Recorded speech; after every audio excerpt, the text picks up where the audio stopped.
মানুষের জীবনে সত্য কিছু কাহিনী থাকে, সত্যতা বলতে কিছু থাকে। প্রয়োজনে পাবলিক করতে চায় বলেন তো আপনারা। হ্যালো এভরিওয়ান, আসসালামু আলাইকুম। আমি শিবলি আবারও নতুন একটা ব্লগ নিয়ে আপনাদের মাঝে হাজির হলাম। সত্য কথা বলতে কাজের পিছনে অনেক কষ্ট, অনেক পরিশ্রম থাকে মানুষের। আমি একটা মেয়ে, আমারও ইচ্ছা ঘরে বসে কিছু করব, কিংবা ওই কাজ কাম করব, অনলাইনে করব, অফলাইনে করব, ওরকম কিছু করে খাওয়ার কোনো ইচ্ছা ছিল না। একটা মেয়ে তখন তার হাজবেন্ডের পাশে দাঁড়া যখন দেখে একটা প্রবাসী একটা ছেলে আইসা যখন দিশেহারা হয়ে যায়, তখনই ভালো ছিল যদি আমি হাত ছেড়ে অন্য একটা মানুষের হাত ধরে চলে যেতাম।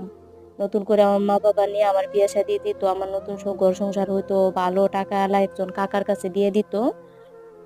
তখন দেশবাসী হোক, পাড়া প্রতিবেশী, আমার যে কিছু গার্জিয়ান বাইরে হয়েছে, ওনারা খুব খুশি হইতো।